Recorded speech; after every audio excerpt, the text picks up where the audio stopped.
60 লক্ষ নেতাকর্মীর নামে মামলা। এই এত বড় মামলার বোঝা দিয়েও কি এখান থেকে নড়ানো গেছে? প্রত্যেকটা সাংবিধানিক প্রতিষ্ঠানকে সিস্টেমেটিক্যালি ধ্বংস করা হয়েছে। যে ষড়যন্ত্রের বীজ যেটা বপিত হয়েছিল 2009 সালে, সেই বীজ থেকে চারাগাছ সেই জুলাই অভ্যুত্থানে সকল শহীদদের প্রতি, আহতদের প্রতি, নির্যাতিতদের প্রতি এবং জুলাই অভ্যুত্থানের পেছনে যারা কারিগর ছিলেন তাদের প্রতি আমি গভীর শ্রদ্ধা জ্ঞাপন করছি। 60 লক্ষ নেতাকর্মীর নামে মামলা। এই শব্দগুলো শুনতে শুনতে, সংখ্যাগুলো শুনতে শুনতে আমাদের কাছে অনেকটাই সহনীয় হয়ে গেছে, কানে এখন তেমন বেশি লাগে না। কিন্তু একটা বার যদি চোখ বন্ধ করে চিন্তা করি, 60 লক্ষ নেতাকর্মী, একটি দলে এত সমর্থকও থাকে না। এই মানুষগুলোর নামে যে মামলাটা হয়েছে প্রায় 1 লক্ষ, আমি এখানে স্ট্যাটিস্টিক্স দেখেছি, মোরলেস 1 লক্ষ মামলা হয়েছে, যার আসামি করা হয়েছে 60 লক্ষ নেতাকর্মীকে।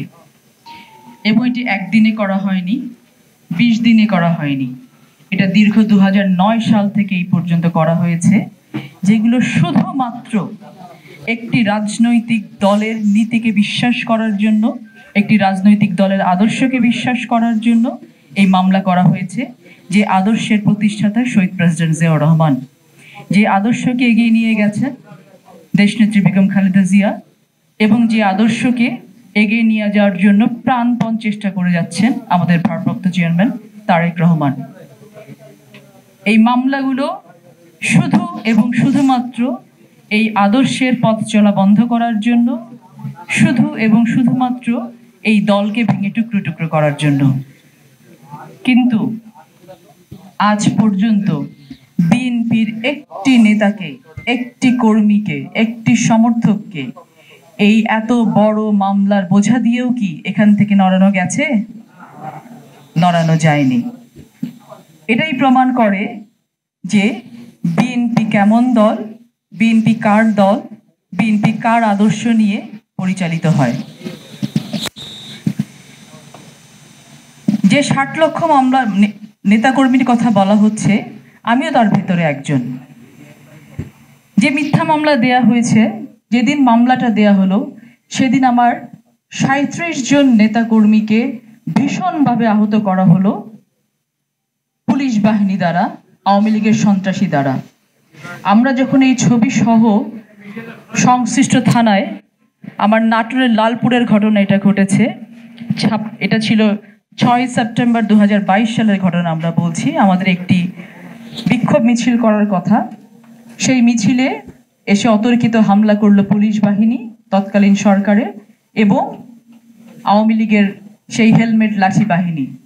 তারা যখন আমাদের 37 জন নেতাকর্মীর উপরে অমানবিক নির্যাতন চালিয়ে তাদেরকে আহত করলো, তখন আমরা যখন তাদেরকে পাল্টা ধাওয়া দেওয়ার পরে সেই পুলিশ ডিবি ভেগে গেল ওখান থেকে, সেই ছবি সেদিন বাংলাদেশে, পুরো বাংলাদেশ দেখেছে, বিশ্ব দেখেছে যে কিভাবে পুলিশ দৌড়াচ্ছে। তখন কিন্তু এই 37 জন নেতাকর্মীর চিকিৎসার ব্যবস্থা কেউ করেনি, অথচ 1 নম্বর আসামি আমাকে দিয়ে মামলা করা হয়েছে। আমি জানতে চাই, বর্তমান সরকারের পক্ষ থেকে বলা হচ্ছে যে প্রায় 6-7 হাজারের উপরে মামলা নাকি নিঃশেষ করে দেয়া হয়েছে। কোথায় 1 লক্ষ মামলা, কোথায় 6-7 হাজার মামলা, ধরে নিলাম হয়েছে। কিন্তু আমি আজ পর্যন্ত আমার বিএনপির একটা নেতাকর্মীর মুখে শুনি নাই যে আমার মামলাটা উইথড্র করা হয়েছে। আপনাদের এখানে কেউ আছেন যাদের মামলা উইথড্র করা হয়েছে? একজনের না, আমি এখন পর্যন্ত শুনি নাই, আমার এলাকাতেও শুনি নাই, কোথাও শুনি নাই। তাহলে আমরা জানি না আসলে এই 6-7 হাজার মামলা কাদের উইথড্র করা হলো। অথচ যেই ত্যাগের বিনিময়ে, যেই রক্তক্ষয়ী সংগ্রামের বিনিময়ে আমরা জুলাই অভ্যুত্থান পেলাম, আমরা 5ই আগস্ট পেলাম, সেই 5ই আগস্টে যে সরকার শপথ নিলেন, তিনি এসে কিন্তু সবার আগে বলেছিলেন যে আমাদের এই মামলাগুলো ওনারা প্রত্যাহার করে নেবেন।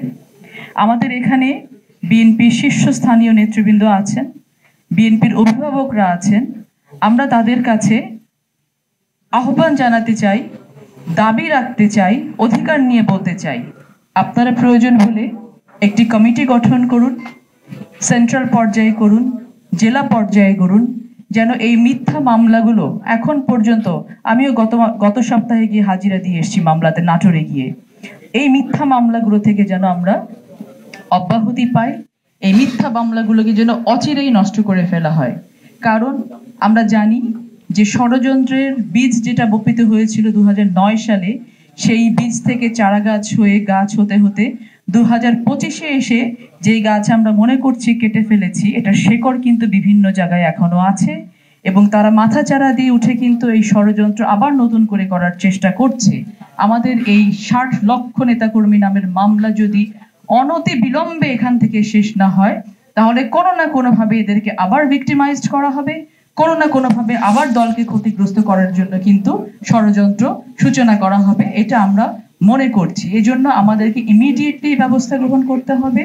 মনে রাখতে হবে যে বাংলাদেশে মুক্তির পথ কিন্তু এসেছে শহীদ প্রেসিডেন্ট জিয়াউর রহমানের হাত ধরে। যখন বাকশাল গঠন করা হলো, যখন 4টি সংবাদপত্র ব্যতীত সব বন্ধ করে দেওয়া হলো, যখন একটি মাত্র দল রাখা হলো, তখন কিন্তু শহীদ প্রেসিডেন্ট জিয়াউর রহমান একজন মুক্তির দূত হিসেবে বাংলাদেশে আবার বহুদলীয় গণতন্ত্র প্রতিষ্ঠা করেছিলেন।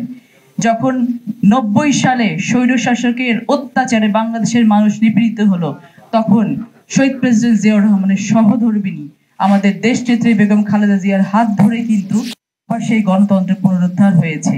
এবং এখন 2024 সালে যে গণ অভ্যুত্থান হয়েছে, ছাত্র জনতা গুলির সামনে যখন নিজেদের বুক পেতে দিয়েছে, তখন কিন্তু একইভাবে পেছন থেকে এই এই অনভ্যুত্থানের শক্তি হিসেবে কাজ করেছে বাংলাদেশ জাতীয়তাবাদী দল। এই 15 বছরের যে শোষণ চলেছে, তার একটি উদ্গীরণ ঘটেছে এই 5ই আগস্টে জুলাইয়ের অভ্যুত্থানের মাধ্যমে, যেখানে সম্মুখ সারিতে ছিল আমার ভাইয়েরা, আমার বোনেরা, আমার সন্তানেরা, তারা তাদের বুকে গুলি নিয়েছে। আবার কিন্তু 2025 সাল থেকে আমরা সেই স্বপ্ন দেখতে পারি, শহীদ প্রেসিডেন্ট জিয়াউর রহমানের সন্তান, দেশনেত্রী বেগম খালেদা জিয়ার সন্তান, বাংলাদেশের বর্তমান এবং ভবিষ্যৎ অভিভাবক আমাদের ভারপ্রাপ্ত চেয়ারম্যান জনাব তারেক রহমানের হাত ধরে কিন্তু আমরা আবার গণতন্ত্রের পথে হাঁটার স্বপ্নটুকু দেখছি। এবং কিছুক্ষণ আগে আমানুল্লাহ স্যার যেটা বলে গেছেন, প্রত্যেকটা সাংবিধানিক প্রতিষ্ঠানকে সিস্টেমেটিক্যালি ধ্বংস করা হয়েছে, প্রি প্ল্যান্ড ওয়েতে ধ্বংস করা হয়েছে।